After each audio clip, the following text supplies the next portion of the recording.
Welcome to a fresh edition of New Boot Drop. I'm covering all the latest heritage style and boot releases for the week of October 16th through the 22nd. I don't know about you, but once I feel the cool autumn air, I have an insatiable urge to eat pie. I've been eating pie every day for the last 10 days. It's insane. All right, let's talk about new boots. Oak Street Bootmakers just put out a new limited edition beauty. This one is a pure passion project from them, and they really just wanted to make a boot that many of the staff wanted to wear. So it turns out that philosophy makes for some awesome boots. They just released a cap-toe field boot in Merriam Toscanello horse rump with a day-night ridge sole, 270 degree Goodyear welt, and freehand brogue details. Now, I don't have any experience with horse rump leather, though my Instagram feed is basically constantly filled with it. So that's probably gonna end soon though, because if I'm honest, I'm probably gonna test out an Indonesian bootmaker before I pick up this Oak Street one. But that said, this is a tasty looking boot. Not that anybody asked, but I feel like this is a good time to express my displeasure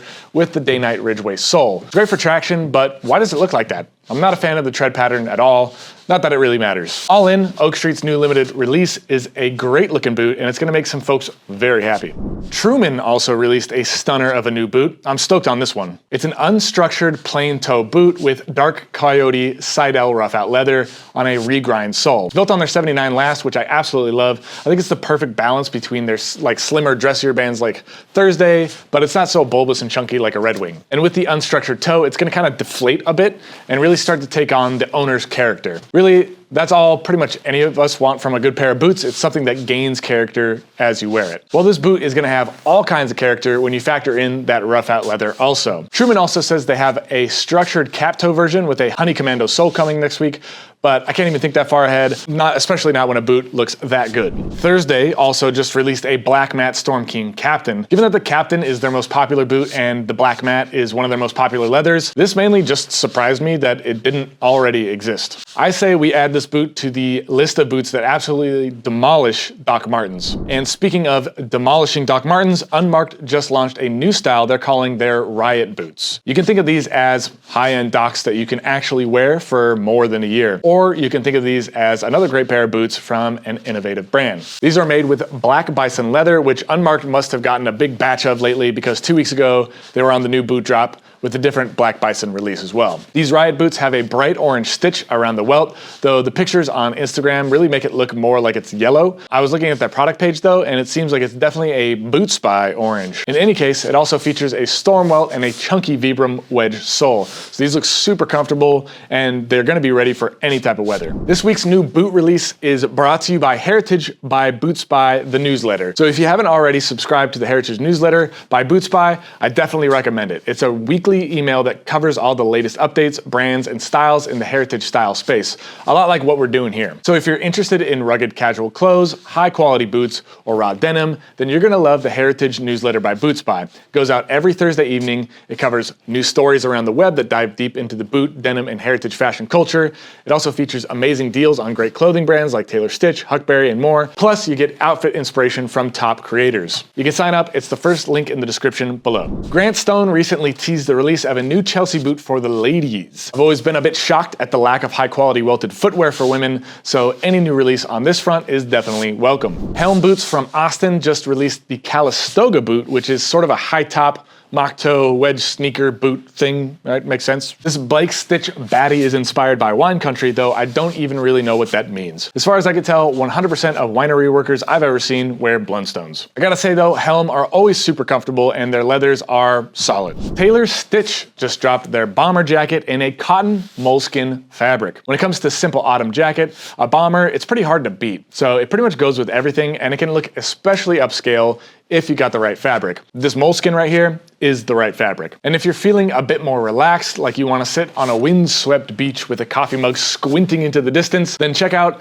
the new Carson jacket from Taylor Stitch. It's a reversible fleece that's all weather protected on one side and it's all fuzzy sheep on the other. That fleece on the outside thing, I thought that was a trend that was gonna die, but it keeps living. It's growing on me for sure, and I'm probably gonna get something like this the moment it stops being fashionable. Huckberry just did a full restock on all of their wax canvas jackets in all colors. So you can find unlined, flannel lined, wool lined versions of their popular trucker jacket. Plus they've got some incredible leather jackets too, including a suede trucker, which is the coolest style ever. Unfortunately, suede trucker jackets all seem to start at $1,000, and I still don't have the guts to drop that much coin on a single piece, but when I work up the courage eventually, a suede trucker jacket that's the business. Huckberry also released their collaboration with the Grateful Dead. I had a roommate in college, he's still one of my best friends, but he would play Grateful Dead on his guitar for like 8 hours a day, every single day. So seeing this collection just triggered my PTSD. I can't even bear to look at this collection, just get it out of my sight. Standard and Strange just dropped a triple boot whammy with Rolling Dub Trio. First up, we got the Griffin Engineer in dark beige suede. Those are some patina monsters if I ever saw them. This Engineer is built on a modified Munson last, so it's a bit roomier in the toe box, and the leather is Japanese, though I'm not sure about what tannery it comes from. Not only that, but you can find a Rolling Dub Trio Griffin 8.5-inch plain toe in Italian horsebutt leather, built on the same last as the Engineer, has a similar shape through the vamp and then also in the heel. Of course, it's a big old lace-up boot instead of a pull-on, but otherwise a very tasty looking boot. And then to round out the triple play, Standard and Strange is also carrying the RDT Forester 2 boot, which is a chunky beast of a boot. Made with the same dark beige suede as the Engineer, this has a brogue cap toe, fringed kiltie, and an absolutely gigantic leather midsole with a foam wedge and a Vibram Honey Commando sole. Now note the Norwegian welt in the front of the boot too, so that's all very, very interesting looking. Division Road has a full restock of new releases from Momotaro jeans. Now, I'm not gonna lie, I don't know a ton about denim, but I've heard about Momotaro several times, so I'm assuming this is a very good thing. Also at Division Road, a new Crockett & Jones collab is live with 3 limited edition collared boots. If earlier we were talking about boots that make Doc Martens irrelevant, well, I'm gonna say these make Timberlands irrelevant. Now, I've never tried an English boot, but I've heard nothing but great things about Crockett & Jones. They come up over and over again in the comments here, so I'm gonna have to give them a shot one day. Probably not this day, but one day. Hiroshi Kato just dropped their new Anvil jacket in Melton wool. So this stuff is basically weatherproof and it looks fantastic. This is gonna be a great outer layer to throw on throughout fall and winter, so if you wanna get ahead of the season, this is a solid choice right here. I've only ever tried one pair of jeans from Kato, and while I loved them, I also got really into boosting my squat weight at the same time, so I could only wear the jeans for like 2 months before my legs got way too big for them. I might try one of their denim jackets next though, because those look sick, so I'll probably give Kato another shot. And if you're serious about giving winter the what for, then check out Ironheart's new Whipcord N1 deck jacket in black. So these guys, they promise to release more colors throughout fall and winter, so you might want to hold off if you're looking for an olive one, or maybe I'm just projecting. This is a powerful looking jacket, though I know with that fuzzy collar,